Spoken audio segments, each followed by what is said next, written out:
സംസ്ഥാനത്ത് വിതരണം ചെയ്യുന്ന സാമൂഹ്യ സുരക്ഷാ പെൻഷനുകളിൽ ഉൾപ്പെടുന്ന ദേശീയ വാർദ്ധക്യകാല പെൻഷൻ, ദേശീയ വിധവാ പെൻഷൻ, ദേശീയ വികലാംഗ പെൻഷൻ എന്നീ പെൻഷനുകൾക്കാണ് കേന്ദ്ര സഹായം ലഭിക്കുന്നത്.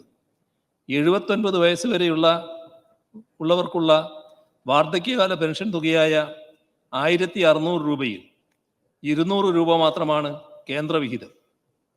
ഈ തുകയാട്ടെ 3,40,000 പേർക്ക് മാത്രമാണ് കേന്ദ്രം നൽകുന്നത്. 80 വയസ്സിന് മുകളിൽ പ്രായമുള്ളവർക്കുള്ള കേന്ദ്രവീതം 500 രൂപയാണ്. ഇതാകട്ടെ 1,16,000 പേർക്ക് മാത്രമാണ് ലഭിക്കുന്നത്. ദേശീയ വികലാംഗ പെൻഷനിൽ 66,928 ഗുണഭോക്താക്കൾക്ക് 300 രൂപ വീതം മാത്രമാണ് കേന്ദ്രവിഹിതമുള്ളത്. ദേശീയ വിധവാ പെൻഷനിൽ 300 രൂപ മാത്രമാണ് കേന്ദ്രവിഹിതം. കേന്ദ്രവിഹിതം കൃത്യമായി ലഭിക്കാത്ത സ്ഥിതിയാണ് നിലവിലുള്ളത്. 2024 മെയ് വരെ അനുവദിച്ചിട്ടുള്ള സാമൂഹ്യ സുരക്ഷാ പെൻഷനുകളുടെ കേന്ദ്രവിഹിതവും സംസ്ഥാന സർക്കാരാണ് നൽകിയത്.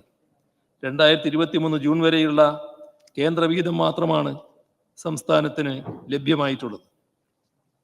കേന്ദ്രവിഹിതം യഥാസമയം ലഭിക്കാത്ത മൂലമുള്ള അധിക ബാധ്യതയും സംസ്ഥാന സർക്കാർ വഹിക്കേണ്ട സ്ഥിതിയാണുള്ളത്.